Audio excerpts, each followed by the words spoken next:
We are live. Huh? What? So, wake up, Grandpa. Wake up. Okay. Welcome to episode 91 of An American Werewolf in New Jersey. I am the American Werewolf. In the house tonight, we've got Monster Notes, who was just getting off the phone with the police because one of his favorite LPs is missing.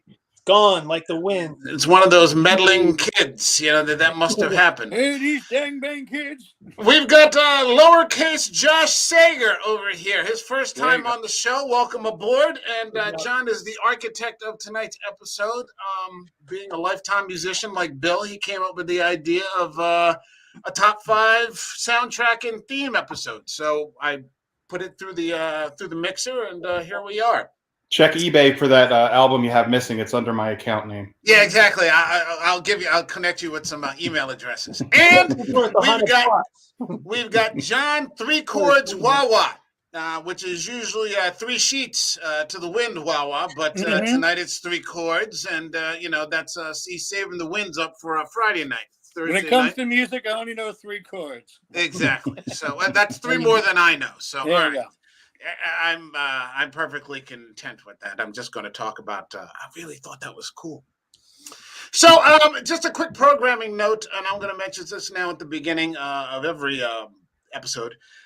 We're available pretty much anywhere you can find podcasts: Spotify, iTunes, Apple Music, YouTube, this, that, or whatever.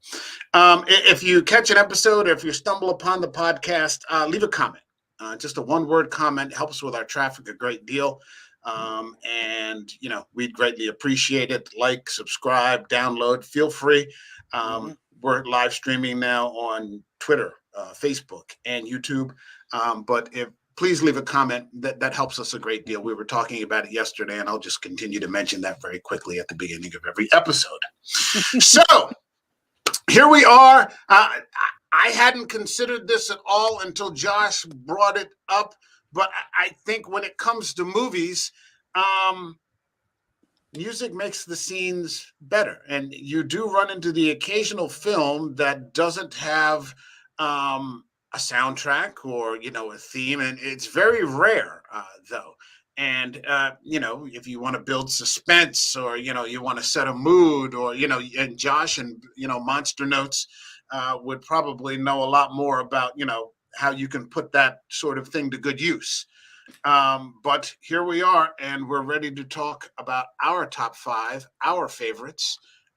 We've got 20 different themes and soundtracks to talk. Everybody's got a different thing, so it's kind of cool.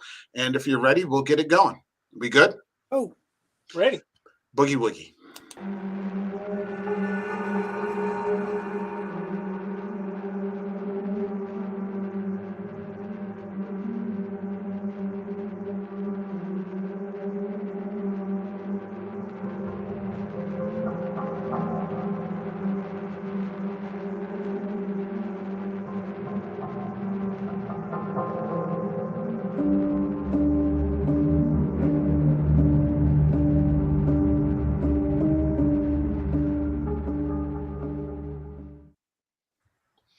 So I should also mention that Josh is the musician behind our intro and outro. And he just kind of randomly mentioned one day, hey, maybe I'll whip up a theme song for your. I'm like, yeah, great, and I never thought about it again because you don't want to nag. Hey, where's my theme music? That kind of thing. And then one day, in my DMs, there was this Google Drive link with this, 4-minute song in there. So I was like, oh shit, and now, I have to work on my editing. But I greatly, you put me on the spot there real quick. Shit, now I have to do something with this. But I greatly appreciate it. Thank you so much for that. It was my pleasure. It was a lot of fun to do, and thanks for letting me do it. Real quick, where can people find your content? Because you make music and actively put it out there on the various platforms. So where do you want to tell people they can find you? Well, Spotify for sure. It's just under Josh Sager. Bandcamp also under Josh Sager, where I have a couple albums you could buy. And Instagram, just to I post some live snippets, just working on some material and popping it out there. all the other streaming platforms too, but they pay so little, it's kind of not worth it. Bandcamp is the one that kind of gives the most back to musicians. So, and do you want to talk just real quick what type of music it is that you're, Yeah, so I'm doing electronica now. There's a genre that's called dark ambient, which is kind of mellow. The last couple of releases, I've actually been getting much more cinematic in nature. So I would love to score a film, and it just seems like my recent music is kind of reflecting that. So it's sounds like the dark corners or the impending zombie bite, or the woods at night kind of stuff. Cool. It's fun. Can That I works. ask a question? It's free country. Absolutely. Okay. No, I didn't want to interrupt you, Mike. I'm sorry. No, go right ahead. Now, Josh, when you score something, what do you enjoy scoring more? Something small and intimate, or something large? Well, I haven't really scored anything yet. So, I would be happy to score pretty much anything that had even a slight budget. I'm certainly not looking to replace Hans Zimmer doing the next Dune soundtrack. I think that's probably asking a little much. Anything that could just get me a credit on something, I think would be fun. Just more for knowing that I've done it, rather than trying to, be some super famous fancy. I have a day job. I'm not interested in being, the next John Williams. So I'll take anything at this point. Right in there between Philip Glass and Jan Hammer. Right, exactly. Without the jackets that Jan Hammer wore in the 80s, because that's just not a good look for me. If you have to leave because Dennis Villanueva is on the phone for you or something like that, we'll understand. All right, we understand. Yeah. Yeah. Hey, I'd love to talk to you guys, but He'll never invite you back onto the show. Well, that's all right. I owe Mike a couple 6-packs of beers over the years anyway, so I'll just tack another one on if that should happen. It's quite all right. I think we're going to be all right. All right. So let's get right to it. Hold on. Let me see. I keep these just in case. Our banners for number 5. Bill, what do you got for me? Number 5, your favorite soundtrack or theme. And if you want to list the composer, go right ahead. Okay. Before I get into it, 2 things I want to say. Number 1, it didn't make my list, but the greatest soundtrack of a horror movie has got to be Rocky Horror Picture Show. It's a great collection of songs, but I limited myself to scores and sort of background music instead of songs, because there's so many movies with songs.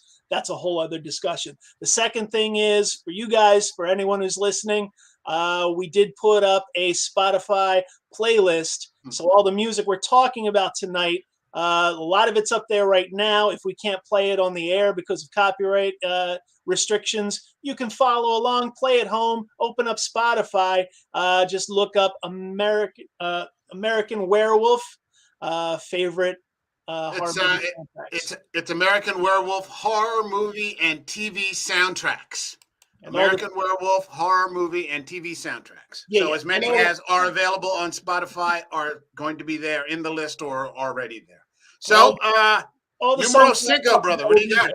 All right. So number 5, I went total classic. This is one that I listen to for fun all the time. It's John Carpenter's Escape from New York. All righty. Don't think I don't love Halloween. That one's a little bit overplayed. Everyone knows it, but this one is a little underappreciated, except for people who really like John Carpenter. And there are some nerds like me who really like John Carpenter. I think it's the ultimate baller move that he scores his own movies. And it always has. And it's always interesting electronic music. And for me, back in like 1980, 81, 82, being a prog music nerd, a little kid, I was totally into it. It was really, really good music for me. And Escape from New York's just got a really good hummable melody, and it'll just grab you. It's a fat movie, man. I don't, like I was saying, I'm gonna have to look at these movies now and see them through the lens of the soundtrack. But I remember the tone. It set a heavy, kind of rhythm to it. Kind of a moving man's, kind of thing as Snake makes his way across the island. Yeah, good stuff. I mean, it's perfect. It's this future dystopia. And the music sort of sets that tone and that mood where you're like, yeah, I could see this playing, in the future when there's all these guys running around with machine guns keeping people in New York City. It just totally fit. It's the perfect theme music. Is the minute you hear it, it's him. Yeah, because it's not a guy named Lenny Smith who's listening to it's Snake Plissken, and it's perfect for that. I equivalent it to the same reason why when I see Kurt Russell, I will think of Snake Plissken or Escape from New York, like the way when you see Stallone walk up, you want to start going da da da da da da da. It identifies with that character so well. Yeah, I totally agree. When I think of like Snake Plissken's the first thing I think of when I see him. I think what's interesting about that movie and John Carpenter for me is that period of music from a musician standpoint is when the electronica stuff started to move to digital. Things started to become a lot cheaper. People started to buy a lot more different keyboards and sound modules. And I think you could definitely see or hear the difference where Carpenter had some old vintage analog gear mixed in with some of the digital gear. And it seems like he just had a lot of fun just pushing buttons and moving knobs and faders as he was recording. And he's like, yeah, this is exactly what I needed at this period of time in the 80s for this soundtrack. So and I actually watched this movie about 7 months ago. That's how bad through COVID and Amazon Prime I was, how deep down the well of movies to try and find. It's like, this movie is so good. So good. I love it. They're timeless. Carpenter movies are timeless flicks. It's good stuff, man. All right, that brings us to you, Josh. What do you got for us? Number 5. So my number 5 is the soundtrack to the movie Bird Box, which is a recent movie, and it was scored by Trent Reznor and Atticus Ross, as you may better well know them from Nine Inch Nails. And I picked this movie for 2 reasons, or the soundtrack for 2 reasons. Number 1, because it's a great soundtrack in and of itself, but number 2. Trent Reznor and Atticus Ross, I mean, they are just absolute masters of industrial electronica soundtrack music, and they have done so much that I kind of wanted this choice to represent them them as a whole, not just for this movie. And what I love about it is they could take a film like Bird Box, and they can use all of these crazy found sounds and field recordings and make it scary and gives you some anxiety without being like right in your face where the volume is so loud when the monster comes out kind of thing that it scares you. And the soundtrack is more about the scaring aspect than building the suspense. And I think Trent and Atticus do that in Nine Inch Nails just as much as they do in all of their other work. So it's just like I put this on and I just listen to it on the couch at night when I'm just trying to wind down. I'll just put it on and it's fantastic. They're great. Huh. All right. I'll have to give that a shot. Shit. Okay. Did they win an award for that soundtrack? Because I know they've been nominated for Golden Globes for some of their works. But I know they did win one for the movie Sing, which was like a Pixar animation one. I'm not sure. Yeah, I don't know if they won one for Bird Box specifically. I'm not sure. Yeah, only because when I saw Bird Box, I was like, I liked the movie. I was very surprised, but I'm a type of person because I work a lot of tech and theater, so I'll listen for a sound that is something that's different. That's something that nobody always plays in the background or scene change stuff. And I heard that music and I was blown away, but I didn't realize it was those two. Yeah, I didn't realize it was the same guys. Yeah, I love them. They're probably my second favorite musicians, next to Rush, the greatest band ever, of course. But that's for a different podcast. I think I was going to go see them one time in the '90s when he was on tour with Bowie, Yeah. It was during. I think when they were both wearing. I think he got Bowie to wear the black leather, like the black leather suits, a couple of times like that. But I think at the time I couldn't find anybody to go with me, and it just didn't happen. Man, I would have gone, Mike. I would have gone. This is about 10, this is about 10 years before you and I had even met. Yeah. Well, you should have known anyway. He was playing over at the waterfront in Camden. I don't even know what they're calling that anymore nowadays. But I was ready for a lawn seat and sit there because you could see it on the screen. Yeah. And those guys would have been throwing it down. I honestly, I have to give Nine Inch Nails more of a chance. I haven't fully gone into them as much as I should. And I'm about 30 years too late, but I'm always about 30 years too late for everything. So this is my comfort zone, So yeah, this is, you're in my world, if you're 30 years too late. So it's I only actually ever saw Bird Box once. So I remember liking it. I'll have to look at it again. But actually now I'm more intrigued by listening to the soundtrack. And just then seeing the movie again, which was pretty good. I liked Malkovich. All right, number 5, 3 chords. What do you got for us? Just remember, when you say his name 3 times, it's showtime, folks. Beetlejuice, ladies and gentlemen. All righty. I am an Danny Elfman. I am an unabashed Danny Elfman fan. I liked him in Oingo Boingo. I like the music he did for Pee Wee Herman, his show in the movies. I love the fact when he did the soundtrack for Back to School with Rodney Dangerfield. When he did Beetlejuice, he scared the piss out of me. He has a wonderful way of, he could have just made this scary music. He really could have. Beetlejuice is, for lack of a better term, is a demon. Funny, portrayed by Michael Keaton, but he still killed people. Not, sent them flying and everything else.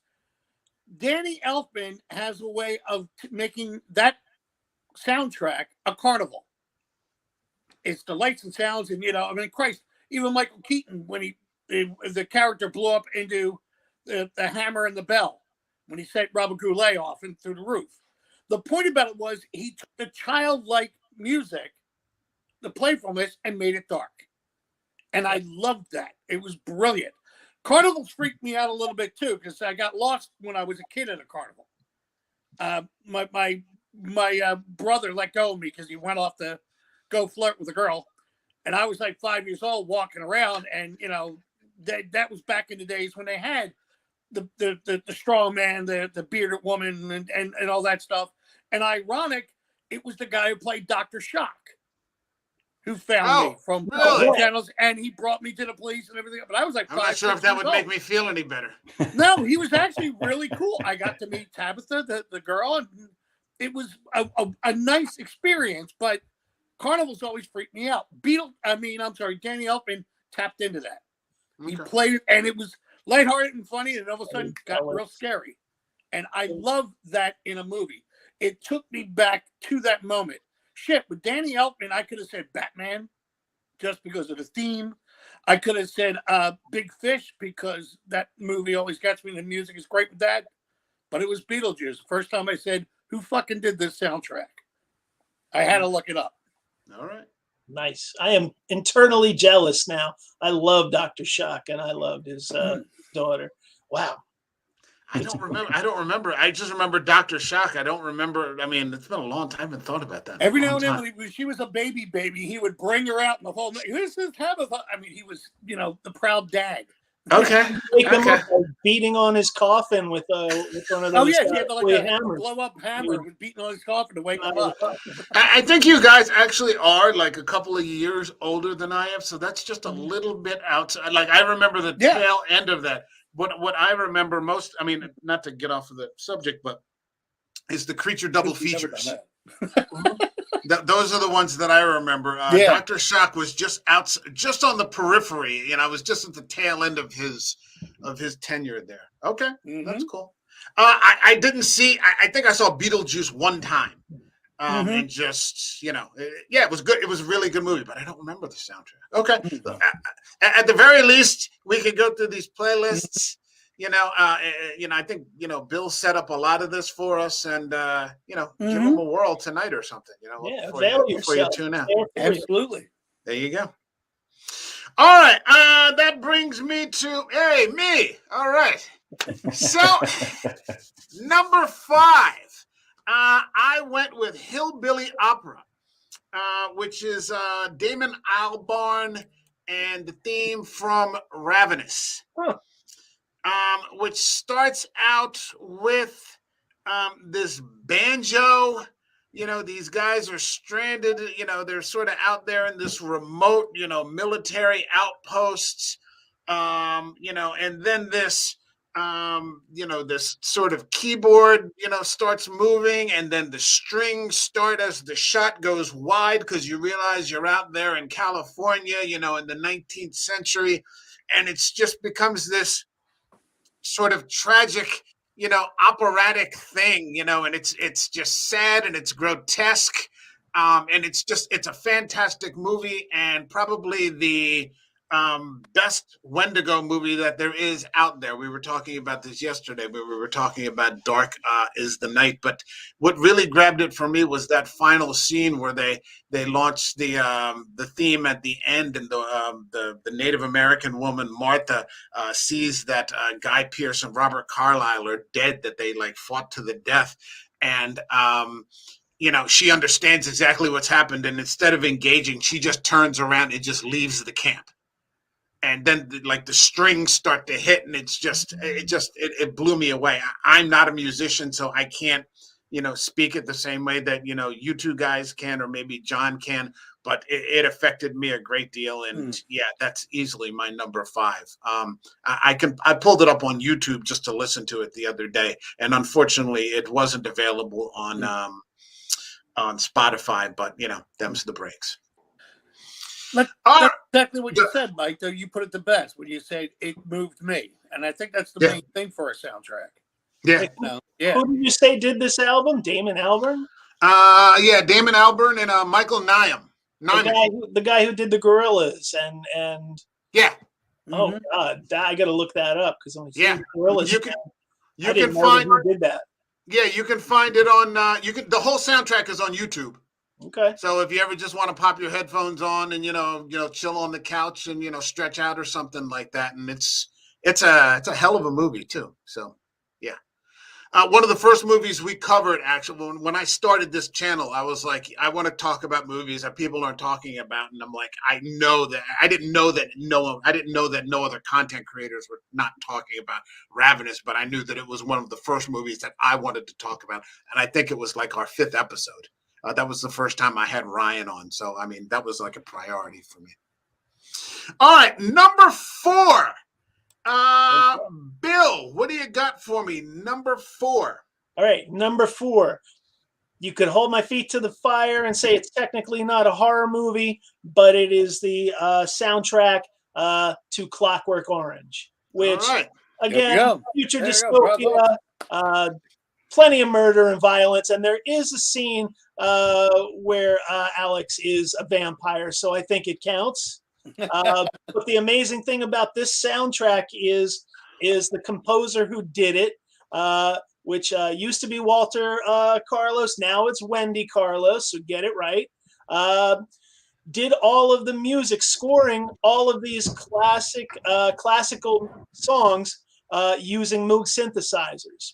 And anyone who knows me knows I'm a huge Monkees fan, so I know that the first recorded use of the Moog synthesizer was the Monkees. But right after that, 1971, Wendy Carlos did the soundtrack to this film, and it is amazing. There's not only original stuff, but there's also covers of famous classical songs. My favorite being Ode to Joy. Wendy went on to do a lot of albums, including Spaced Out Bach, which is an entire album of Bach concertos done on the Moog synthesizer. Amazing album, and it was perfect for me when I was high school, just starting to get into college, and in my pretentious I like classical music phase that lasted about 2 months. That was the Entrance album. I sent away for the album, mail order, because I couldn't find it anywhere in the stores, and I've had it ever since. It's got to be near 30 years, and now it's misplaced, as I was mentioning off camera, and I got to go through 4,000 records and find it, because I've got 136 bids on it right now on eBay. So. There we go. Yeah, but it is a fantastic album. It's just great versions, and the main score is really powerful, and I listen to it a lot, and I can pick it out whenever I hear it, because people use it and reference it in other movies all the time. Yep. And boom, it's just right there in my ear. Yeah, there is a fantastic short video of Wendy Carlos from the 70s on YouTube demonstrating some Moog stuff. This is really fascinating. I mean, that soundtrack was great for so many reasons. Mostly because, especially back then, the idea of someone transitioning from Wayne to Wendy in that time period and using the synthesizers to craft such a unique and amazing soundtrack, especially when you're kind of recomposing traditional classical music, and just absolutely brilliant. Mm-hmm. To be a fly on the wall for that, Sorry, Joe. No problem. I jumped on you. My father had, when I was growing up, I'm from a large family, and I would always go through everybody's records when I was getting. My dad, he had, the 1812 Overture with Eugene Ormandy to Philadelphia. And all of a sudden he had A Clockwork Orange. Right. And I had no idea what, I put that on, I think I was about 7. And I listened to it and thought it was great. And then I saw the movie the next year, because I said, oh, A Clockwork Orange. And that movie fucked me up for a good couple of years. But the same thing about it is it took you. It really made me have a new appreciation for classical music, is what I should say. Yeah. I think especially when you see what Alex is doing with those 2 girls he met at the record store to a William Tell orchestra. There's a whole new meaning to that. Yeah, that's exactly the point I was making. Away from Hi-Ho Silver and into a whole different place. Yeah. You have now classical musicians doing rock music, right, or doing covers of that. You're seeing the combination of the two at times, which my whole attitude is, why the hell not? Right. It's and she, to me, was the first one who said, yeah, these notes are good, but what if we did this? I loved that. Yeah. This is one of those movies that I need to watch again. I actually have it on Blu-ray. I have like a Kubrick 3-pack with like The Shining in 2001. And I haven't seen it since the old Stockton days for some reason. It's just one of those movies I haven't gotten around to. And I remember I was in the library and I was supposed to be studying. And I just didn't feel like studying. And I remember you could go down into the basement and watch movies. Yep. And for some reason, I just went down there and started watching A Clockwork Orange. And I'm like, what the fuck am I watching here? So again, this is another flick I'm going to have to catch. I like this idea of what we're doing, because I'm not familiar with the soundtrack at all, because I haven't seen it in 30 years. But I mean, this idea that, it's not reimagining necessarily, but, like a new lens. Right. To see these movies again, with a new line of thought, sort of a sub-thread, which is a term we use here. So, okay. Yeah. A Clockwork Orange. Good deal. All right. That brings us to Josh, number 4. What do you got for us? Cool. So mine's actually a double, but I listed the soundtrack from the movie A Quiet Place by Marco Beltrami. No. But I want to include Volume 1 and Volume 2, both movies, because both soundtracks are equally fantastic. Again, it's kind of a common theme, or a bit of a theme with the soundtracks I chose. It's, again, less traditional instrumentation, not very bombastic, overt, loud crash noises to scare you. The way that Marco kind of orchestrated the stress and the anxiety, especially given that the plot of the movie, the main plot, was that you couldn't make noise or the monsters would find you and kill you. presents a very interesting challenge, I think, as a composer of a soundtrack who can't really do a lot of bombast in the orchestration because that kind of betrays the plot of the movie in and of itself. So Right. I love Marco Beltrami in general, but I think these two movie soundtracks, he really set the bar for himself to a new level. It's just the subtleties. It's the kind of soundtrack you have to listen to in headphones because there are a lot of things in the sounds and the instrumentation that he uses that you just can't pick up over computer speakers or with any kind of like background noise or anything. It's a great two soundtracks. Nice. Okay. Nice selection. Bill, did you want to add something? You look like were you going to say something? Not at all. Okay. Another one. I saw these. I saw the first movie. I didn't see the second one. Is it worth catching? Yes. Well, yes. The second is kind of a prequel. Well, it's not really a prequel, but it has flashbacks that kind of help set things up. It's worth it. It's worth it. It fills in enough detail where it would make it worth an hour and a half of your time. I really liked the girl who was the daughter. I think Millie Shapiro. She was Charlie in Hereditary, and I remember she was actually quite remarkable in this one. And yeah, that's a solid movie. Okay, all right, another soundtrack to catch up. Very cool. John, number 4. What do you got? Number 4. This is going to show you how big of a geek I am because I first saw this show back in the days when you could catch British television shows on PBS. Yes. And don't say Benny Hill. No. You got. I saw him on UHF, but it started off as a basic cheap science fiction show, and proudly so, called Doctor Who. All right. Yes. But in 2005, when Doctor Who was revamped, it was revamped by the son of Sam Adams, who did Hitchhiker's Guide to the Galaxy. Or Douglas Adams, I'm sorry, Hitchhiker's Guide to the Galaxy. And when he did it, the first thing he did was grab a guy named Murray Gold. Now, Murray Gold redid the theme, but he took away a lot of the synthesized sound to it, made it with a full orchestra. He then added music because they didn't have that in the show. Normally in the 70s, 60s, 70s, and the 80s, you would get like a chord and would scare, when the villain came on. He had sweeping anthems throughout this series. When it was first done with Christopher Eccleston, and then later picked up by David Tennant. And at that time, the character of the Doctor wasn't just the adventurer. He had been through a war. So there was moments where he was like hurt. And Murray Gold could go from like a heavy pop music synthesizer in a club and take you right to tears in a moment. I've sampled music when I was working in the theater. And one of my favorite ones was I got to revamp Macbeth. And I was looking for music because I was using rock music that were done by classic musicians for it, type deal. But I couldn't find something for a March of Ghosts. That's a typical scene. And all of a sudden I went to that soundtrack and it was the March of the Daleks.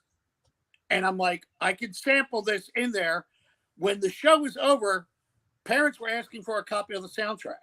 Yes. But they were asking, what the hell did you use for the March? Because they couldn't figure it out. Murray Gold was took an established theme and basically made it his own. Yes. He then passed the torch on to like 2 or 3 other musicians, and they've done the same thing. They've changed what he did around and everything else. To me, that's a standard of a good soundtrack because it was something I was expecting to hear. And I went, wait, where's the synth? Oh, man, wait, that's a French horn. That's why I've been a fan of the show since I was a teenager, but that sold me over. That brought me back to the new series. I tried to catch on when Eccleston came on because I missed all the Tom Baker stuff, and I used to watch certain things on like NJN. So you could get it there, and I just never got around to watching it. And I tried it with Eccleston, and I got through about a half a dozen episodes, and then I just kind of stopped. Is it Is it worth picking up again? Yes, it is, because each where's one's it- different. where's it Peter streaming? Capaldi's a doctor. I don't know if you know him. BBC. That Scottish actor. He becomes the BBC doctor for a America. while. Matt Okay. Smith becomes the doctor. David Tennant is brilliant. David Tennant's always great. Okay. But it's they did I'm trying to remember exactly, because if you look at all the people who were in this series that are now, Andrew Garfield is in it for 2 episodes. Is it real? Okay, here's my question. Is it worth it going back to Baker? If you go back to Baker, between Baker and the new series, it's like 4 other doctors. Yeah, that's a long haul, man. But if you go to Baker, if you get yourself back into the mood and then start with Eccleston, you're going to be fine. There you go. You'll be able to pick up and go. Okay. They did a 50th anniversary, dude, where one of the doctors that they don't talk about was played by John Hurt. John Hurt does a 2-hour movie playing the war doctor, they called him. And Tom Baker, as an old man, comes back to play the doctor in an older time. Yeah. I mean, they I'm not really mistaken, Peter Cushing it was a involved beautiful too. tribute to the series. And Murray Gold's music is phenomenal through it. Because I was trying to get on any kind of horror that I could even back then, and I was watching that show Dark Shadows. Mm-hmm. The vampire series with Jonathan. I can't remember his. I know you're talking. Barnabas Collins. Yeah. And so I would see all these advertisements for other shows, like Uncle Floyd, and Benny Hill, and tons of Tom Baker back then. But I never got around to watching it. Okay, maybe I'll see if I can dig it up. There's an episode that they do that I know actors who won't watch Doctor Who, but they'll watch that episode where basically, if you see statues of angels with their hands like this, like they're praying. If you turn around, they'll kill you. They're actually a race of killers. Okay, I'm not going to watch that. But no, it's called blink. They said if you blink, don't blink. Yeah, see, I'm not watching that. Yeah, it's a brilliant concept. You will love it. All right, I'll see if I can find a stream. That's the problem. I came back here and I didn't get cable. I just got streaming channels. So I'm doing my best to avoid another streaming channel. I think Disney has it. I think Hulu had it for a while. Really? Okay, I'll check with Hulu. I like Hulu. Yeah. All right, that brings me to myself once again, and I think people were talking about subtleties and things that were not bombastic and great challenges to convey. And I guess John doesn't want to talk about this with us, so okay, that's fine. But I thought to take it in the opposite direction with things that were completely bombastic and over the top and out fucking rageous. And I went with Basil Poledouris and Conan the Barbarian. Now, to open that scene for like 10 minutes, it's just nothing but Conan's father. Are you giving me the finger? No. I can see you. What are you doing? It's like Amazon Women on the Moon, where that guy thinks he's invisible, but he's not. I'm like, what the hell are you doing? All right. So, what is he doing? Okay. Conan the Barbarian starts out with this, bombastic, orchestra, and just 10 minutes of, dad making the sword, and then sort of, pares itself down to, dad telling Conan, what the riddle of steel is, and and then the attack and it just goes up and down and up and down and up and down, and it's just insanity. And then he finally assaults James Earl Jones's the Mountain of Power, and it's just I think I remember watching that when I was probably about 11. Mm-hmm. And I was like, what the hell is... I went to the theaters to see this. The first movie that I ever saw in the theater, I was saying this the other night, and maybe I've said it before, about 5 minutes from my house was a drive-in theater. So all the movies that I went to up until, I think, 1981 were in the drive-in. With that little speaker, like I saw Ridley Scott's Alien, you put that little speaker inside the window, and that was it. Star Wars, A New Hope, that was all that. And then finally, I think my dad ended up taking me. The first movie I saw inside was The Empire Strikes Back, which was just a completely new experience. And then we never went back after that. And I remember seeing this movie in like 81 or 82 or something, and I'm like, what the hell is this? And I mean, if I can, Spotify has, I think, variations on somebody else covering Poledouris's composition, but it's it's just banging, man.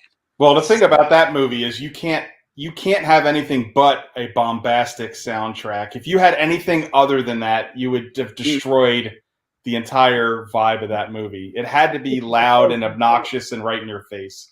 That's why I didn't like Jason Momoa's version. It was, and some people say, I think somebody said it was closer to like what Robert E. Howard had in mind, but I was just like, I don't give a fuck. I don't want to see that. I want to see the super serious Conan. I want to see him chopping off heads. I want to see him decapitating people and people getting crucified and, slashing throats. I don't want to see laughing and like he's swashbuckling. I mean, what the fuck is this? I want to, no, fuck you. Yeah. That's for the Scorpion King, not for Conan. Yeah, exactly. Let The Rock take on another Jumanji. Get the fuck out of my Conan movie, man.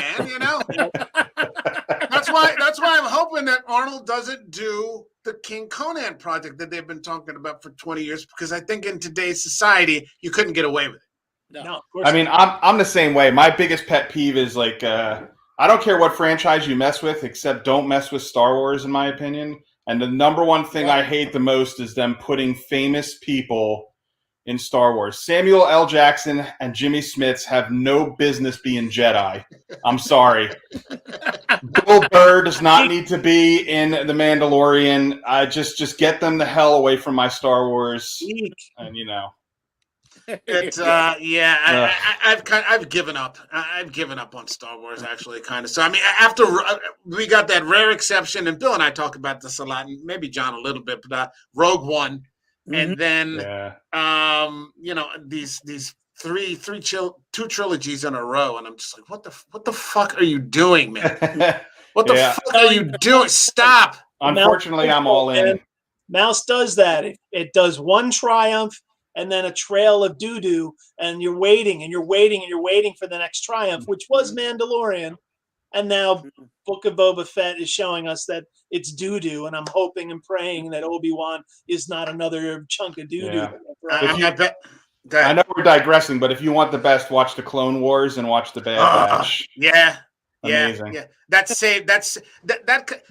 saved what little was left of that entire 1 through 3 trilogy, because you had a Clone Wars trilogy with no Clone Wars. Yeah.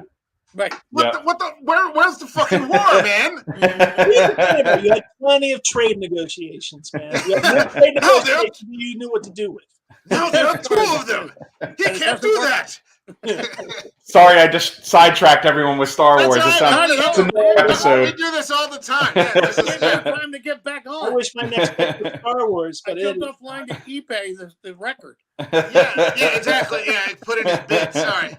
No, we take the time to shit on things all the time. So, okay. We're not shy about that. You're welcome the then. Soundtrack of Something Shitty This Way Comes. I have a sub thread called Something Shitty This Way Comes, where I just kind of bag overrated movies, and we're about overdue for some of that. So that's coming up. All right, that brings us though to number 3. And then that brings us to Bill. So, Bill, what do you got for us? 1, 2, 3, man. Dude, I love the Godzilla.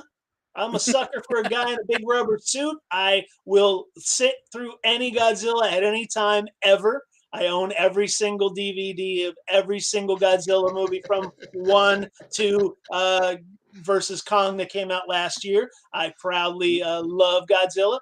And one of the big reasons is Akira. I always mess his name up. Akira Fukubi.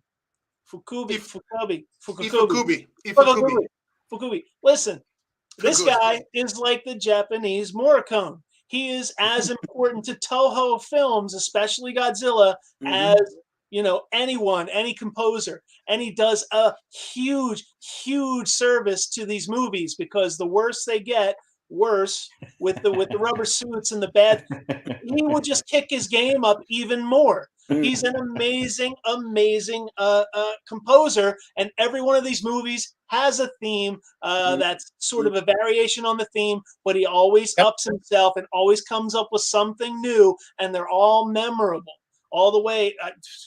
Pick one ridiculous one, like Godzilla versus a smog monster. Right.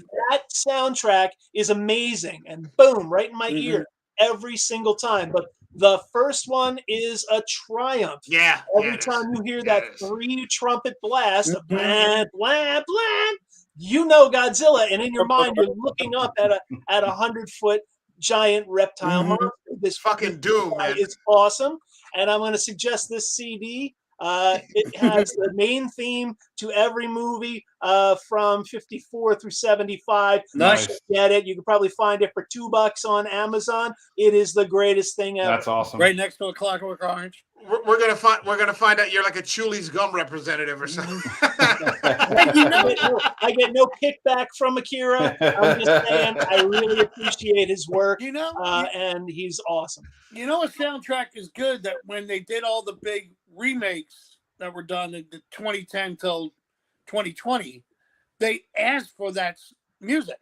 They weren't playing around. They were like, no, we want that. That adds to it. Bill, it's good tune. It makes the flicks, man. Bill, refresh my memory. Did they use this in Shin? No, I don't think so. He did the music, but it wasn't that variation. It was good. Shin was plotting, and there was a whole lot of talking, but there was still great music. And every time the fight scenes happened, you were like, yeah, do it. Josh, you'll appreciate this. When I was in Japan one time, I caught Godzilla. I caught fucking Shin Godzilla in Japan. And I mean, that was just fucking sweet. It was like such a privilege, man. I'm like, holy shit, man. How did the stars have to align for that to fucking happen? It's amazing. With me being able to see Pink Floyd in London at 10th row center. That's great. I'm jealous. I mean, it's the funny thing is, like, Mike, you and I have been to Japan many times. And, like, you can't sneeze without tripping over a Godzilla. It's just everywhere. Yeah. So. Yeah, I totally agree. I love all those Godzilla movies. They're great. Yeah. You just do dun, dun, dun, dun, and I'm talking about, and I think you are too, Bill. Not the one with Raymond Burr, but the actual Japanese guys, because they did a separate one where they they edited Raymond Burr just to stare. And you're like, what the fuck? Get out of the movie, man. You're fucking up my movie, They had to do that because the first one was essentially an anti-American nuclear program movie because it was all about just had a bomb dropped on them, bombed a bunch of fishermen, basically. He didn't warn the fishermen that they were going to do a test, and the Raymond Burr was inserted so that it would at least be palatable to us Americans and our guilt about that. I think we're going to be covering some Godzilla. Hope so. Coming up, I think in May, we're going to be covering that one. Shin, King of the Monsters, and maybe one more. So we're gonna, Josh, if you'd like to come back sometime, we'll talk about it afterwards. Yeah, cool. I'll talk in Godzilla anytime. But that's the soundtrack, my man. That's great. I'm gonna have to pick that up. That's awesome. I didn't know that existed. All right, Josh, that brings us to you. What do you got for us? Cool. So numero 3. This is a Netflix movie. Yeah, it is. And I was very surprised to find out who the composer was. So the movie is The Ritual, and the composer is Ben Lovett, who some people may know is, I believe he's one of the members of Mumford & Sons, which I'm not particularly a fan of. It's not typically my genre of music, although, I respect what they do. But is he the one that got kicked out? No, the other member. I don't know I don't follow the band, but this movie. What I like about this one is I feel like it's an equal part of the subtlety theme that I've been kind of hitting so far, and there's a little bit of it's coming kind of orchestration. Like you listen to Jaws, when the shark is coming, right? It's very obvious. This has just the right mix of some shit's about to go down, and you're not quite sure if poop is going down. It's somewhere kind of right in between, and he blends it really well. And in a very strange way, I think I almost kind of appreciate this soundtrack more because I was never expecting that one of the guys from Mumford & Sons would be able to write something that was that cool. And I realized the arrogance of that statement, and it's completely unjust and unfair. But he totally crushed this soundtrack, and it's another one where you put your headphones on. You don't even have to watch the movie. You could just listen to this soundtrack for a long time and hear different things at each time. This was one of the first movies that we covered. This used to be a show where we weren't doing live streams. We were just recording Zoom calls and then uploading. And so it would be one day a week. And then we started live streaming. And that was one of the first movies that we covered. It's a fantastic flick. I read the book. I've actually had a couple of email exchanges with the author of the book, Adam Neville. Oh, wow. I think this is actually a movie that I've replanted in the calendar because we were so wobbly when we first started. There's a couple of movies that I'd like to sort of redo. Mm-hmm. And this is one of them. I just literally put this in the calendar for some time in the summer. We'll get Ben Lovett back on, and I'll come too because I got a lot of questions. Okay. I'll talk to Adam and see. I'll talk to Adam Neville and see what he says. Yeah, right. Hey, look, we're not doing your movie again unless Josh Sager. Call my people, call your people, and hey, it's Josh's call, man. Yeah, right. Exactly, motherfucker.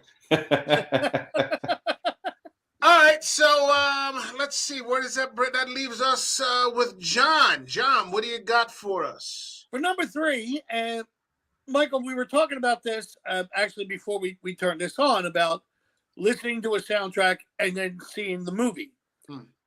We covered this, I think, back in May or July. Yeah. The Wicker Man, the 1973 soundtrack, not the one with Nicolas Cage. Yeah. And when we talked about it, I couldn't get over the fact that when I saw a documentary on this, they really said they really think this was the first horror musical because of all the songs played into the act that was going along. Yeah. And when we were talking about it, it was amazing because I started listening to the soundtrack again and it brought me back to the movie. Since that time, I've seen the movie about 2 more times. Have you really? Okay. Yeah, because of the music. Okay. My brother-in-law strangely said, he goes, "No, I got it." And I sat and watched it, and I was like, but the music and everything else, when I was younger, I guess I ignored it. But when I was hearing it again and everything else, I was going, this is an amazing, well put together music blending in with the storyline. Yeah. And it's creepy. It's thoughtful. And it's enjoyable, you know, at the same time. Someone gave a shit when they put that together. Yes, they did. Yeah. Someone gave a shit. They weren't just trying to push something through for the time, like some folky kind of hippie music. That music meant something. That's right. And every action, the dance, and the choreography. It wasn't like, okay, it was deliberate. Let's break. Yeah, everything. That's why I think it's one of the other reasons why I do resent No Joke Intended, the Nicolas Cage one, because they just besides throwing it together. The music they picked for it and everything else was horrible. It was just disjointed, didn't go with it. And I'm going, I was shocked. And I'm sitting there going, my God, I'm rooting for a musical over a Nick Cage film. But then again, seeing a Nick Cage film, I'd be rooting for a commercial. I'm extremely curious about that new one. He's got Pig. I keep hearing things about Pig. There were 2 people I know who saw it who turned around and said, they sent me emails saying, you really need to see this movie. It's on Hulu right now. Yeah, I keep hearing he does a great job. Yeah. I'm not exactly sure what it is, but I just keep hearing Pig. You got to see Pig. I think someone stole his pig, and he's like going to chase down the person that stole his pig. It's a very he finds certain truffles, which is what his livelihood. Okay. And the pig is stolen because they know it's the pig, not him. And it's him trying to find it because it's his livelihood that was taken away. Yeah, and he used to be something else, and now he lives sort of as a recluse that does this thing. And it sounds interesting. There's people who have seen it. They say, Jesus Christ. One person just emailed me going, Jesus Christ, see Pig. And I'm like, well, Jesus Christ is not here, but I'll tell him. I was going to say, I'm not embarrassed about it. I actually didn't mind those Ghost Rider movies. I thought that they were entertaining. Fodder. They were just fodder. They were complete fucking fodder. But I thought they were entertaining as fuck. When he did the Wicker Man already. No, all right, Get to the Mandarin. When he did the Wicker Man, that's when his career went down. Because somebody said that was the moment they went because they didn't like him in it. It was and it was a really bad movie, and he was really overacting in it, to make it work, and he couldn't lift it. He's in the greatest James Bond movie of all time, The Rock. Yeah. Yeah, It's the greatest James Bond movie of all I fucking agree time, with man. that. That's And I agree with that. It's the only good Nick Cage movie is The Rock. Well, not Uh, Fast so- Times at Ridgemont High. He did a bang up job as a fry cook. Come on. Hey, I like to. and it was weird. He did that David Lynch movie, Wild at Heart, with Laura Dern and Willem Dafoe. That was a creepy. What's David Lynch? All right, let's get away from that. Great. All right, I was not brave enough to put this one on mine, although it was in the mix. Honorable I mention. agree with you. I love the integration of the music with the story, and it reminded me of, like, say, The Graduate, Harold and Maude, Bless the Peace and the Children. It fits in that time when directors were doing that, integrating music in a careful way with film, and Right. one's top notch. Great pick. Thank you. All right, so that brings me to my own pick for number 3, and here's where I veered off a little bit, and I started to go into television series, and I went with something that had 2 series, and I'll get to the other one in a minute, but this is the first of 2 that had a great impact on me, and when I heard this music start to play, again. It just kind of sunk me, and it's a very depressing kind of theme. I'm going with Mark Snow and the theme from Millennium. Wow. Cool. This is the era. The '90s were the era of Chris Carter, and Chris Carter's 2 series are among my all-time favorite television programs. I own them all. I own the X-Files on Blu-ray, all 11 seasons, and the movies. I own this on DVD. Lance Hendrickson. This is a really underrated and sort of overlooked thing that he did because David Duchovny and Gillian Anderson were getting all the smoke back then. Well deserved. Don't misunderstand me, but there was this much darker thing that Chris Carter was doing that people weren't really paying that much attention to, that made it through 3 seasons. And when they started that theme, it was just so morose. And the imagery of that woman who's standing up straight and then her shoulders just kind of slump over like she's just dying. And this ongoing series about this man who's just trying to protect his family while he's losing his family at the same time in the face of a pending apocalypse, because this was back in the day when Y2K was approaching and all these different things, and they just ramped it up. And it was that one episode where he gets visited by the ghost of that man from his neighborhood who killed himself. Is just one of the scariest. He's in his attic just smoking, and he's talking to this ghost, and it's just one of the freakiest fucking things I've ever seen. Mark Snow takes it for me. That's just a great fucking show. It didn't get its proper exit. They gave it like a 1 episode exit in the X-Files, and they should have given that at least 3 episodes. But I agree. I agree, man. That's they the way had it played out. an episode there were 4 devils sitting in 4 demons in a coffee shop. And I loved that one. That was phenomenal. That was great. It was way darker than almost anything the X-Files did. Oh yeah, it was X-Files dark. They stepped into that mindset. Yeah, and the music throughout that show was fantastic too. Yeah, good stuff. Good call. All right, that brings us to number 2. Bill, what do you got for us? All right, so you got to cast your mind back to the mid '80s. When VHS stores were first popping up all over the place, in an era before Blockbuster. I was way back.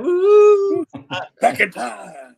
I went and rented this movie, and it blew me away. Like I knew it would, but I didn't expect to be as blown away by the music soundtrack on this movie, and I am talking about this puppy right here, Dawn of the Dead. There you go, baby. Nice. Dawn of the Dead. Beautiful. It's such an amazing movie. All right, for what it is. George Romero, again, another baller move. The guy went all the way to Italy and hired a prog rock band to score his movie. Who does that? But we're talking about a band called Goblin. Yeah. Yep. Famous Italian prog rock band. They're kind of like Yes, with disco and the Bubble Machine, but they are a really, really fantastic band, and they've done other movies like Suspiria and The Witch and some other movies as well. Just they know what they're doing. They're really good at it, and I love the soundtrack so much that I went to the back of Fangoria magazine and ordered this because this was not available anywhere. So this was a lot of effort went into getting this album here. And it is one of my favorites. I mean, the main theme is fantastic. It conveys the urgency of the zombie apocalypse in a way that the first movie was understated. All you had was a little bit of atmospheric music, and it was all the quietness of that movie. This one was everything's fucked, and the music just does that. It's amazing. And then there's comedy music for the goofy stuff in the mall. There was that great African piece where they're gearing up. They're in the hunting store, and you hear that African music in the background, all supplied by this Italian band. And I went out and got the greatest hits of Goblin because I just fell in love with this band. And I love that movie, and I love that band, and I love that soundtrack. Yeah. So Bill, there's a 2-book series called Scored to Death. Oh yeah. Which is this guy interviewed horror composers, and a running theme throughout. I haven't read the second book yet, but a running theme through the first one is the influence of Goblin on so many of these composers who have done countless horror films, and it's amazing to see. Because outside of this genre, no one knows who the heck Goblin is. I'm a huge prog rock fan, and I didn't even know who they were until I started getting into this. But to hear everyone talking about Goblin is just like it's a tribute to how influential they actually are. And they're one of the first bands, I think one of the first bands that specifically intentionally made their way into scoring genre films. Like it's done now. You've got the guy from The Police, and you've got 9 Inch Nails, and you've got all these got Andy Summers from The Police. They're doing it now, Alan Holdsworth, whoever. But these guys set the pace back in the mid-'70s. They intentionally went, we can do this. Let's start scoring some movies. And they scored all these Italian movies as well as classic horror. Yeah. And you name dropped Alan Holdsworth, so you're my new best friend now because he's the greatest guitar player ever. Saw him twice in concert. So okay, I've been there. Yes, I'm going to turn the eBay auction off now and give you your Clockwork Orange soundtrack back. Thank you. I was going to mention. I was going to say when that one disappears, Bill, just pay no attention. All right. Yeah. Okay. You know what I'll find it. So, okay. All right, sounds good. Bill, are these tracks here that we just discussed from Zombie? Are they going up on the list? Oh, they're on the list, playlist on Spotify. You can listen to them. Two or three of my favorites from that album are up there. That's great. American Werewolf, favorite horror movie soundtracks. Look it up on Spotify. Okay. All right. That brings us to Josh. Josh, what do you got for us? Cool. So this is also a series rather than a movie. And I think it's fair to say that this soundtrack has disturbed me more than any other for lots of reasons. And the soundtrack is to the series Chernobyl. Oh, okay. And it was done by, I know I'm going to butcher her name. It's Hildur Gudnadottir or something like that. The coolest thing I think about this was I watched an interview with her where she literally went to a nuclear power plant in Latvia and did field recordings of what it was like just to be in the environment of a nuclear power plant and used those sounds to build this soundtrack. And what I love the most about it is we're all old enough to remember Chernobyl. I mean, we were alive and we kind of saw it happen, obviously from afar, but the music perfectly represents how scary that whole thing was. Not even, and even for us to disregard the fact that we were thousands of miles away from it. Right. But it is such a scary and anxiety-ridden soundtrack. And when you watch it, watch the series and listen to it at the same time. It is like there is no better match for sound to what is actually happening on picture. It is the scariest thing I've ever heard in my life.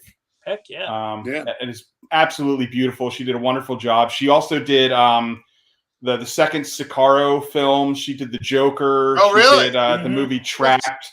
Yeah, Okay. she's phenomenal. Okay. So I didn't know highly recommended. I love that Sicario too. Yeah, it was great.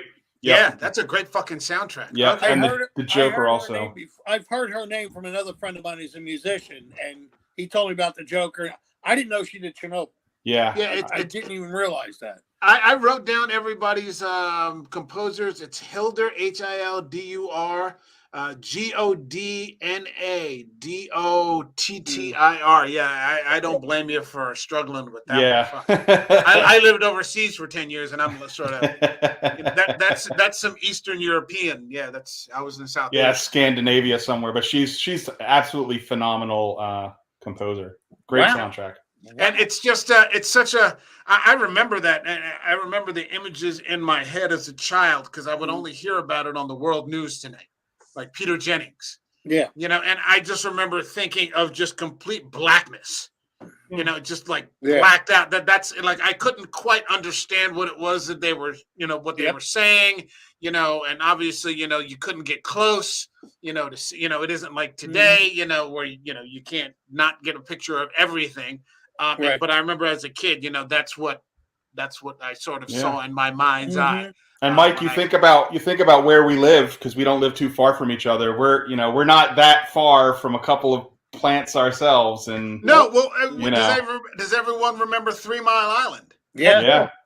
3 Mile Island. That was a real, and that was that wasn't our Chernobyl, thank God, but that was scary. I mean, that was. Yeah, there's a couple of those popped off at the same time, and of course, Josh, Fukushima. And what has happened to Japan, and Josh and I have made a lot of trips back and forth to Japan, and just checking in on people and that kind of thing. It's it's scary stuff. All right, that brings us to John. John, what do you got for us? Yeah, let me try to lighten the mood. Please. Bring more Beetlejuice, please. More Beetlejuice. It's a soundtrack to a horror movie that when I wrote it, I said, well, that's kind of obvious. But then when I actually have the soundtrack and was listening to it to make sure it made the list, and I went, no, I don't think it gets enough credit. Donnie Darko. Oh yeah. Watched it last night, John. Michael Andrew, to me, the movie was always disjointed. And that's one of the reasons why I loved it. And Michael Andrew, who was the guy who organized most of the music and composed it and what have you, and made other selections that went into the movie, he embraced the disjointedness of it, is what I'm trying to spit out. I mean, everybody plays the Mad World version. And I love that. It's very moving, but they think that's what the whole soundtrack's going to be. Nope. And it's not. And the same thing with the movie, because it's like when you enter a room, it's like all of a sudden it's one step and it's just real subtle. Yes. Just cuts in right under things and then slowly lifts you up or scares the shit out of you, for lack of a better term. I mean, and it adds to the suspense. And I really enjoy that because I'm going, it gets me feeling uneasy. And I think that adds to the movie. Yeah, that's an uneasy movie, man. Yeah, I know. And I'm gonna have to go back and see that. I don't remember. It's been a long time. When I watched it last night, the one scene that jumped out at me with music was when you're going through the hall of the high school and they're playing that British rock song that it recalls 80s movies where the same thing, you would go through the hallway and there'd be some fun time, happy music playing. This was the same kind of thing, but it didn't seem right. And it set the mood of like, what's going on? You're absolutely right about being disjointed. That song did not belong in that scene. And I know it's intentional. And it was just like, it got you like, that's weird. Any soundtrack that can work Duran Duran in and still freak you out. Yes. Duran Duran will freak a lot of people out, man. And Duran Duran did, a James Bond song. So it's Anytime I hear the Reflex, I'm fucking out of there. No, you know? it was notorious, and I didn't like the song when it first came out on the radio. Oh, notorious! Oh, Jesus! But then when they did it in the movie, I went, "Oh, now it makes sense." I finally found an appropriate place for this song. Yeah. Okay, yeah, you know, underappreciated band because of their hits and their image. They're actually very talented. Yeah, I agree with Bill. I got mad love for Duran Duran, and I'm like a Pantera, Slayer, and Meshuggah fan. So but I got love for Duran Duran for sure. Good stuff. So so that's what it's for this jointness as I enjoyed it. All right, I'm gonna have to go back and check that out. All right. You'll notice that scene is just creepy and weird. Because you're like something doesn't fit, and it's music. All right, so that brings me to me once again. That would be you. You're up. That would be me. I'm up, and I'm going old school, familiar, sort of hammer and tongs, but it works absolutely perfectly. I'm going with James Bernard and Horror of Dracula. There you go. Okay. When we talked about, I think the second episode was Bill and I talking about Todd Browning's Universal Dracula with Lugosi. Yep. And the introduction to the movie is Tchaikovsky. This very soft and svelte, and mellow kind of introduction, and it's black and white, and it's very classical, and you're kind of being eased into this, sort of new genre for filming, for film, which I think it might have been the first talking horror film. I think it. I think it was. I think Karloff came in. It was either that or Frankenstein. I can't remember which one was first. I think in 1932 it was Karloff with The Mummy. But when Hammer got a hold of it, let me get rid of this. When Hammer got a hold of it, they just came right out of the gate and announced that this was going to scare the living shit out of you.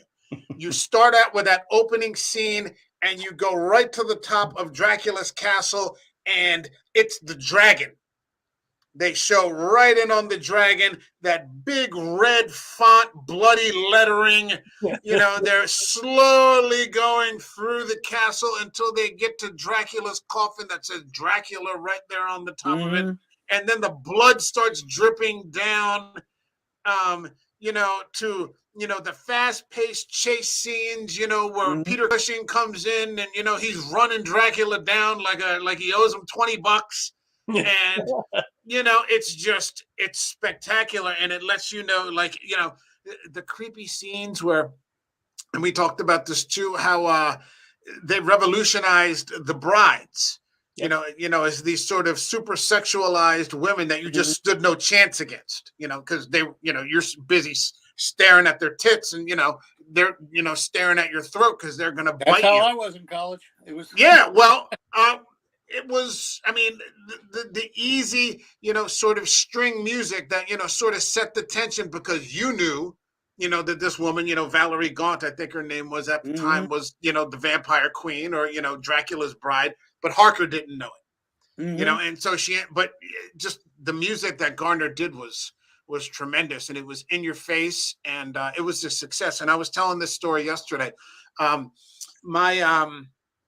My parents, when they first got married, went to go see that with my dad's sister, my aunt. And after they dropped her off at the house, she made my dad go in her house and walk through the fucking house to make sure that Dracula wasn't hanging out. And I was just thinking the other day, I'm like, what the fuck is my dad going to do? It's Count Dracula, what the hell is, what exactly did she expect? But yeah, man, that soundtrack was everything. Good shit.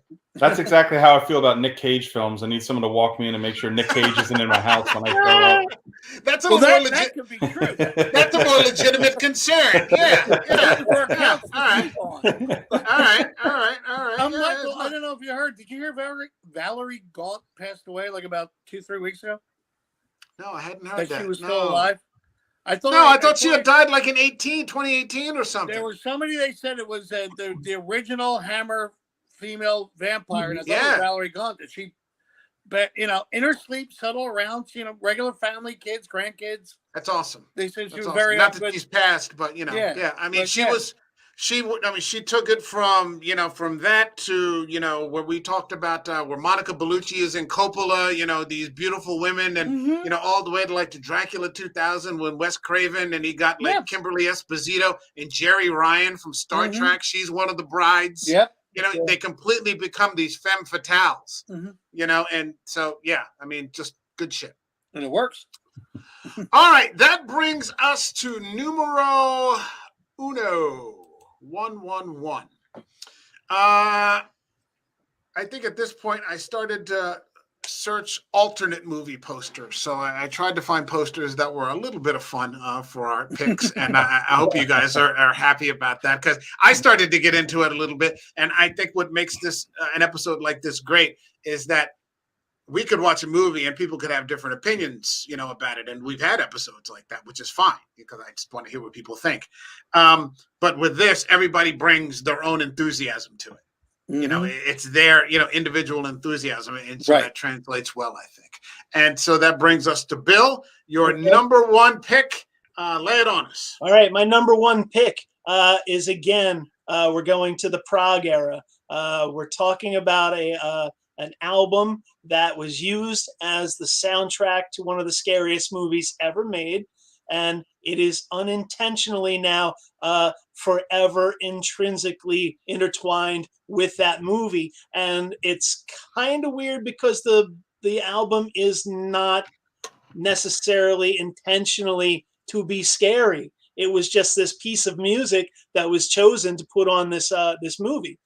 So I'm talking about Mike Oldfield, Tubular Bells, the theme to The Exorcist. And man, oh man, did this movie scare the living pants bejesus off of me. And this song, I could never hear it and not be scared. It just is that way. And eventually I bought the album because I went, oh, The Exorcist, right? And it turns out this album is doubly amazing. It's not only scary, but it's also a great piece of prog rock. Mike Oldfield is just a wonder kid. I'm pretty sure he scored this entire album on his own, just overdubbing different instruments. And there's an amazing performance of this, the first part of this album from the BBC that features guitarist Fred Frith and Steve Hillage and members of Henry Cow. It's an amazing thing you can find on YouTube. You should definitely watch that. This is a great piece of music, even divorced from the movie. But as a soundtrack, this thing hits you deep. And this movie, The Exorcist, won an Oscar for sound design, and part of that is this choice of this song being its main theme. It's just an amazing piece of music all the way around, and it still scares me every time I hear it. I'm looking over my shoulder and doing this. That movie is just so scary, and a big part of it was that it was all inclusive. It wasn't just the gore, it wasn't just the theme, it wasn't just the performances, it was everything right down to the sounds just got you. And then the song is really, really intrinsically linked to that movie forevermore. I think that I got a copy. Well, I don't think I saw The Exorcist until I was in my late teens. For some reason, I never got around to it. My parents didn't want to watch it, and we didn't rent it or anything like that. And, I read the book when I was 11, which explains a lot about me. Yeah. Okay. All right. It's a fantastic book. Blatty's completely underrated as an author. Books I can talk a lot more than music, but my best friend, my oldest friend, I've known him since kindergarten, was a Mike Oldfield fan, but hadn't seen The Exorcist. So he was telling me about Tubular Bells, and I actually have a copy on CD, from back in the day. And it wasn't until much later, late teens, that I started to connect it with this movie, which is a movie that it doesn't have a big soundtrack. It just kind of has this one song. You're right about the sounds, but there's only really this one song throughout the entire movie, which is kind of at the beginning. There's a quick scene where oh God, what's her name? The mother, Chris is walking. You see the nuns, and it's playing, and then at the end, in the credits, that's kind of it. Otherwise, there's there's no other music in there. But it's still a perfect movie. Mm-hmm. Yeah. All right. Love that song. Yeah, it's good stuff. It's good stuff. All right. It's odd. It's odd. Mike Oldfield fans who went to see this movie must have seemed weird, because if you know about the album before the movie, it doesn't seem to fit, even though it actually does. And 99.9% of us know it just from the movie. Yeah, and that song, the only perfect time to play it outside of Halloween is to empty the party. You put it on at the end of the night, so everybody starts filing out. I will say, I don't think I've ever actually been to a party where anybody put that. I knew two guys. The end theme. They played it at a concert in Philly once, and I lost my shit because it was such a big fan of that album. There was a guy, Mike, at Stockton, who used to for the parties, he would either play Tubular Bells that meant to start clearing out, or The Wreck of the Edmund Fitzgerald. And it was the song to start getting everybody out. Let's go. Once you heard that, you knew to move. Well, that's another reason to drink more. All right. That's right. All right. That brings us to Josh, your number one pick. Lay it on us. Cool. So the reason why I chose this soundtrack was because this was the soundtrack that actually made me want to score a film at some point. Nice. Cool. I had never. It's a recent development that I wanted to write music for that. For a movie, but after seeing this film, it's also one of the. In a weird way, I'm kind of proud of myself because it's the first film I ever watched where the plot was so convoluted, and yet I actually understood it by the time the movie was over, instead of having to go online and try to figure out what the heck was going on with Cliff Notes version. Yeah. And that movie is the soundtrack to the movie Arrival by Johan Johansson. Huh. It is Jeremy Renner and Elizabeth Olsen before the whole Marvel Universe stuff. Oh, no. Amy Adams. Amy Adams, you're right. Amy Adams and Jeremy Renner. And the thing that I love about this movie soundtrack is lots of voices and lots of percussion used in ways that are not singing or sounding like rock drum beats. Mm-hmm. And what I liked about it was, the premise of the movie of them trying to understand the language of the aliens and try to figure out a way to communicate. And it seemed to me like Johan used the voices and the percussion to kind of amplify this attempt at communication. Right. And it's very subtle, and it's a lot of rhythm and pulse and beat that kind of goes along with the pulse and the framing of the movie. Mm-hmm. And it just seemed like such a perfect fit to me and such an unusual combination. Like, I've never heard anyone use voices in that way in a movie before. And I was like, that really makes me want to score something as original and exciting as that. Johan also went on to score a bunch of other films. Unfortunately, he passed away a few years ago, but you could listen to his back catalog. He also did the soundtrack to Mandy, if you want to talk about Nick Cage. Mm-hmm. He did the soundtrack there as well. And he did Trapped also with Hildur. They kind of teamed up together. But that soundtrack is really, really, really cool to accompany the movie. So I just ordered this on Blu-ray because I'm a huge Villeneuve fan. Mm-hmm. Whether it's Sicario or which I don't think we've covered any Villeneuve yet. Whether it's Blade Runner 2049. So good. I wouldn't have believed in my life that you could have created a worthy sequel to fucking Blade Runner, but I think he actually did it. Mm-hmm. We're covering Arrival. That's coming up soon. Actually, cool. We're going to cover that, and one of the other movies that we're going to cover is maybe the best crime drama that I've seen in the past 30 years, maybe since Heat. Called Hell or High Water. There you go. With Chris Pine, Ben Foster, and Jeff Bridges, and Yep. it is just fucking amazing. Yep. But I actually can't wait to get my Blu-ray copy. I just ordered it on Amazon today because I saw your list. I'm like, fuck, I don't own that.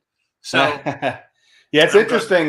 Denny and Johan apparently did a bunch of soundtrack and movies together. And I almost, in a weird way, I almost wonder if Johan was still alive, would Denny have chosen him to do the soundtrack to the new Dune movie instead of Hans Zimmer? because I can- would have. I can get why Hans Zimmer did Dune, and it's a really great soundtrack. But man, I kind of wish that Johan had done Dune. I think he would have done such a different treatment of it. So That's that's a great movie too. I didn't realize wonderful. Arrival had a soundtrack. To be Yeah. honest, I mean, I yeah, heard it when I saw it in the movie, but I never saw it like on CD or stream services. yeah, it's on Spotify. I'm and you- ecstatic now. Yeah, definitely check it out. It's really cool. All right. Very cool. All right. John, what do you got for us? Down to the nitty gritty. Well, I didn't when I gave you the list and I started reading over it again like yesterday to make sure I do what I wanted to say. I didn't realize I bookend the list with What you did? soundtracks to movies where you had to repeat something to get the villain to show up. See, the number 5 was Beetlejuice, and number 1 You bookended. Handyman Oh wow. with Philip Glass. Philip Glass. All right. I mean, I never in my mind thought that Philip Glass, who I like as a new age jazz composer, could do a horror movie. And that's the first time I thought he was shifting genres until I sat and saw the movie and realized he started off with like a little a music box, that theme that was playing, and then worked that theme in throughout the whole movie. So something from a child working all the way up to an adult, and it got into your system. And I never realized it was Philip Glass until after it was over. And I'm like, can't be. This can't not be him. And when I picked up the soundtrack when I was younger, I was stunned that it was him. That's why I put it there, and I didn't realize that it was like Beetlejuice. Besides saying the name 3 times, the music was more like childlike. Took me back to the carnival atmosphere and everything else. The same thing with Candyman. Philip Glass thing brought me back to that, and didn't even realize it until like after I submitted the list. And when I was going through it, I'm like, holy shit. Didn't even dawn on me that that's what happened. I realized, Christ, I have themes that scare me from the time I was a kid.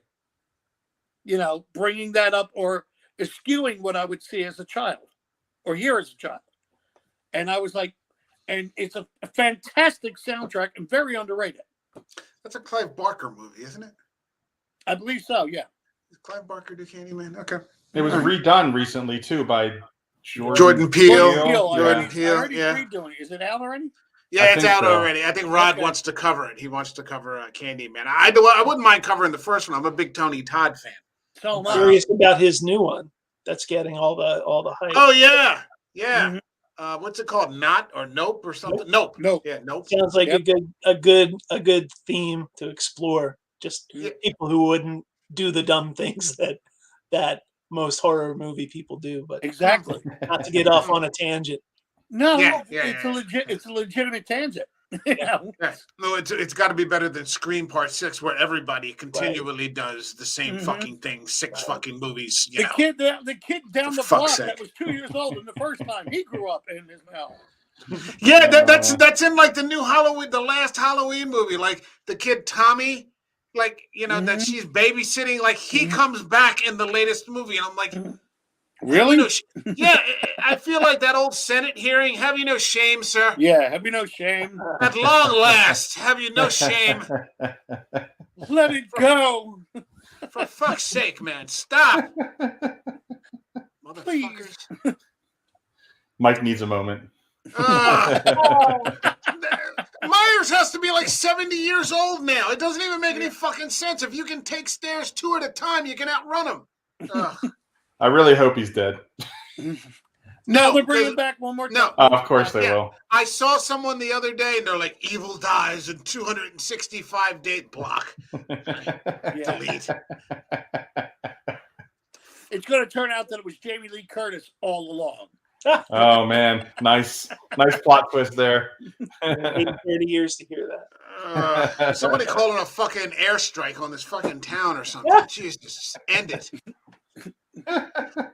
All right, so that brings me to the final selection of number one picks. We've gone through 19 different movies, and we're down to one left, and I'm just going to keep it simple.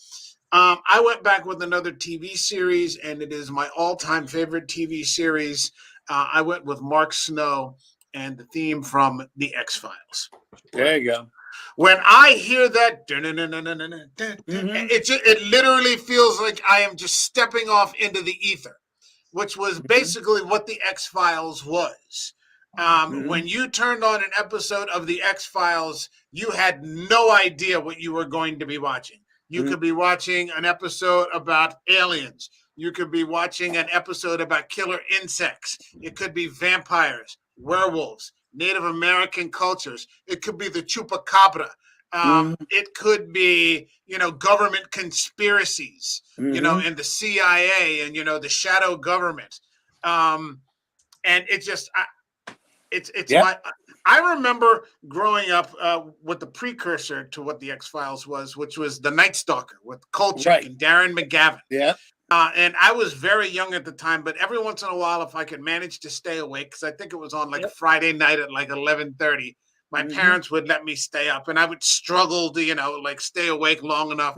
But I remember that, that's kind of the kickoff to what the X-Files became. And the X-Files were actually, Chris Carter was cool enough to actually bring Darren McGavin in for several episodes. And he plays this guy, I can't remember his name, Arthur Dales. Who is apparently the agent in the X-Files mythology who started who started the whole X-Files thing. And it's just, you never knew what you were going to get.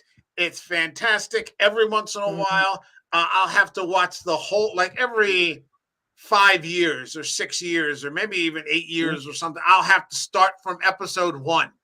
And just go through the whole thing again, chronologically with the movies. And every time through all 11 seasons, they never once changed that theme. No. And they never should have. And it works for me. Absolutely. What I liked about the X-Files was, like you said, Mike, every episode was different. And you would think that would make it easier for the writers, that they would just be able to pick some random thing.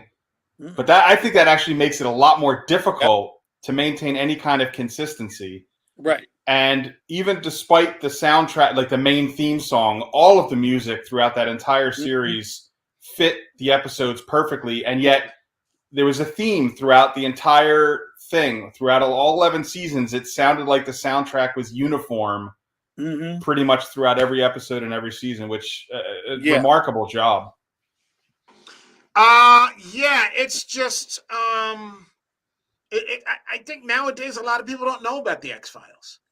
Missing out. No, they don't know. It's the millennials, they've kind of forgotten about it. They don't know what it is. It's on Hulu. All episodes are on. All the seasons are on Hulu right now. All the movies. I'm actually going to cover the second movie, the one with Billy Connolly. Yeah, that's a grotesque horror movie. Yes, it is. That second movie, with like it's like a reanimator / Frankenstein movie, and it's just fucked up. The X-Files has one of the only movies that I know of that is now banned. It still has been banned on certain streaming service called Home because they were dealing with cannibalism. I remember that episode. That movie.